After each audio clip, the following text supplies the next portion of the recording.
할렐루야. 수완이 아닌 교회 성도 여러분, 또 아침 묵상 오늘의 말씀에 참여하고 계신 모든 여러분, 지난밤도 평안하셨습니까? 복된 토요일 아침입니다. 오늘도 은혜 가운데 아름답게 한 주를 마무리하시고 주일을 기쁨으로 준비하는 복되고 귀한 하루가 되시길 바랍니다.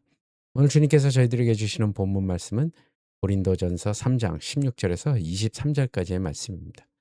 그리스도의 소유된 성전이 누리는 거룩한 자부심과 권세라는 제목으로 여러분들과 함께 또 은혜를 나누도록 하겠습니다. 먼저 본문 고린도전서 3장 16절에서 23절 한 목소리를 함께 봉독한 후에 계속 말씀 이어가도록 하겠습니다. 고린도전서 3장 16절에서 23절 말씀. 너희는 너희가 하나님의 성전인 것과 하나님의 성령이 너희 안에 계시는 것을 알지 못하느냐? 누구든지 하나님의 성전을 더럽히면 하나님이 그 사람을 멸하시리라. 하나님의 성전은 거룩하니 너희도 그러하니라. 아무도 자신을 속이지 말라. 너희 중에 누구든지 이 세상에서 지혜 있는 줄로 생각하거든 어리석은 자가 되라. 그리하여야 지혜로운 자가 되리라. 이 세상 지혜는 하나님께 어리석은 것이니 기록된 바 하나님은 지혜 있는 자들로 하여금 자기 꾀에 빠지게 하시느니라 하였고 또 주께서 지혜 있는 자들의 생각을 헛것으로 아신다 하셨느니라. 그런즉 누구든지 사람을 자랑하지 말라. 만물이 다 너희 것임이라.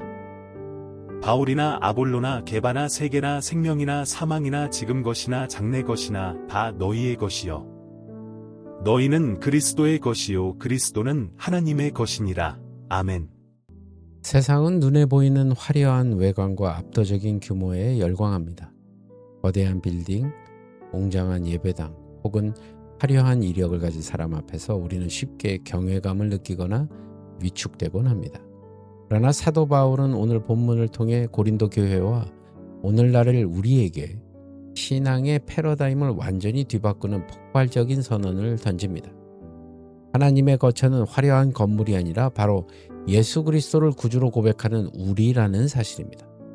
세상의 헛된 지혜로 이 거룩한 성전을 허무는 어리석음을 멈추고 만물의 주인이신 하나님 안에서 우리의 참된 권세와 정체성을 회복해야 할 것입니다.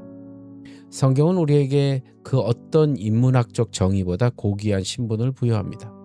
너희는 하나님의 성전인 것과 하나님의 성령이 너희 안에 계시는 것을 알지 못하느냐라고 합니다. 여기서 사도 바울이 사용한 너희라는 표현은 복수형입니다. 이는 단순히 그리스도인 개인이 개개인의 몸을 의미할 뿐만 아니라 성령으로 연합된 교회 공동체 전체가 하나님의 거룩한 처소임을 강조하는 것입니다. 우리는 단순히 종교적 신념을 공유하는 동호회 회원이 아닙니다. 우주의 창조주이신 하나님의 영이 우리 한가운데 임재하시는 살아있는 성전입니다. 성전의 가치는 건물의 건축 자재에 있지 않고 그곳에 누가 거하시느냐에 달려 있습니다. 하나님이 우리 안에 계시기에 우리는 세상 그 무엇보다도 존엄하며 거룩합니다. 따라서 이 성전을 더럽히는 행위는 하나님의 거룩함에 도전하는 중대한 죄입니다. 거짓된 가르침으로 공동체를 혼란에 빠뜨리거나 시기와 질투로 형제와 자매를 비난하며 교회를 분열시키는 것은 하나님의 임재를 모독하는 일입니다.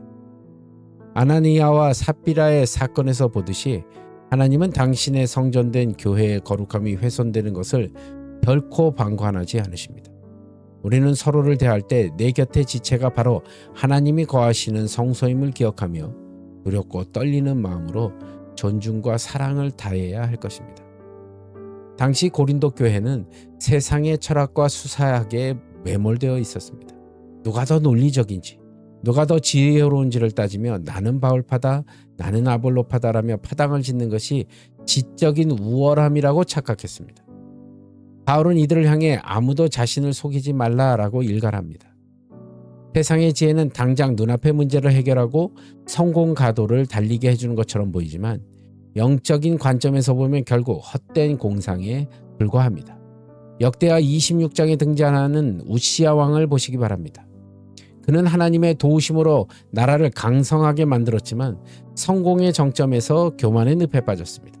자신의 정치적 권력이 영적인 질서보다 우위에 있다고 믿었던 그는 제사장만이 할 수 있는 분향을 직접 하려다가 결국 이마에 나병이 돋고 말았습니다. 이처럼 자신의 경험이나 이성 그리고 세상의 유행을 하나님의 말씀보다 앞세우는 것이 바로 성전을 더럽히는 세상 지혜의 본질입니다. 하나님은 지혜로운 자들로 하여금 자기 꾀에 빠지게 하시고 그들의 생각을 헛것으로 돌리십니다. 참된 지혜는 세상의 논리를 따라가는 것이 아니라 하나님 앞에서 내가 얼마나 미련한 존재인지를 처절히 깨닫고 오직 주의 말씀에만 복종하는 겸손함에서부터 시작됩니다. 바울은 인간 지도자를 숭배하며 분파를 나누는 유치한 논쟁에 종지부를 찢는 장엄한 결론을 내립니다. 그런즉 누구든지 사람을 자랑하지 말라. 만물이 다 너희 것임이라. 이 선언은 가히 혁명적입니다.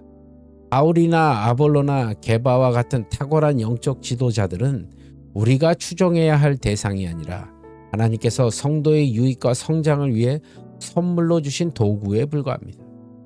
우리가 그리스도의 소유가 되었을 때 우주 만물의 소유권에 대한 대반전이 일어납니다. 생명도 사망도 현재의 고난도 미래의 불확실함도 더 이상 우리를 위협하는 적대자가 아니라는 겁니다. 오히려 그 모든 상황은 하나님의 자녀인 우리를 거룩하게 빚어가기 위해 주님이 사용하시는 하나님의 손길입니다. 너희는 그리스도의 것이요 그리스도는 하나님의 것이라 라는 말씀, 우리가 그리스도라는 가장 견고한 소속 안에 있기에 세상의 그 어떤 풍파도 우리를 무너뜨릴 수 없습니다. 도리어 세상의 만물이 우리를 위해 협력하여 선을 이루게 된다는 것입니다. 이것이 그리스도인이 누리는 당당한 권세이자 흔들리지 않는 평안의 근거입니다. 오늘날 우리 사회는 누가 더 똑똑한가, 누가 더 높은 자리에 올랐는가를 끊임없이 비교하며 서로를 판단합니다.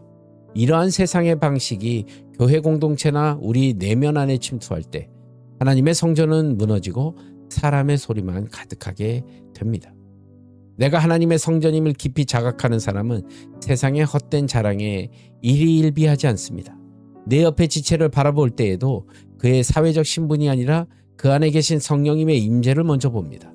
사람을 자랑하며 편을 가르는 대신 서로를 그리스도의 몸으로 귀히 여기며 연합할 때 하나님은 우리 가운데 진정한 영광을 받으신다는 사실을 잊지 마시기 바랍니다. 세상의 철학이나 유행하는 가치관이나 당신의 인생을 좌우하게 내버려 두지 마십시오. 오히려 하나님의 지혜라는 렌즈로 세상을 재해석하시기 바랍니다. 모든 상황이 나를 연단하시는 하나님의 도구임을 믿고 당당하게 걸어가시기를 바랍니다. 사랑하는 성도 여러분, 여러분은 하나님이 거하시는 가장 거룩하고 아름다운 성소입니다. 오늘 하루 하나님의 성전이라는 이 위대한 정체성을 가슴에 새기시고 세상을 향해 담대히 나아가시길 바랍니다. 세상의 얄팍한 계산과 비교의식은 십자가 앞에 못 박으십시오.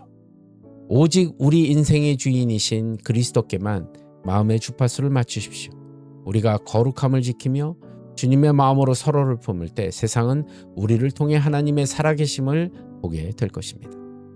그리스도께 온전히 소속된 자로서 만물을 다스리시는 하나님의 섭리 안에서 참된 승리를 누리는 복된 성도님들이 되시길 우리 주 예수 그리스도의 이름으로 간절히 축복합니다. 기도하겠습니다. 주님, 오늘 주신 마음을 가슴에 품고 나아갑니다. 저희들 온전히 주님 예수 그리스도의 그 마음을 품고 세상을 향해 주님이 주신 말씀을 통해 복음을 전하며 오늘 하루를 승리하는 귀하고 복된 하루가 될 수 있도록 주님 함께하여 주시옵소서. 모든 것 주님께 감사드리며 나사렛 예수 그리스도를 받들어 간절히 기도드리옵나이다. 아멘. 예, 여러분 오늘도 주 안에 승리하시고요. 또 주일 준비 잘 하시기 바랍니다. 저는 월요일 날 말씀으로 여러분들 찾아뵙도록 하겠습니다.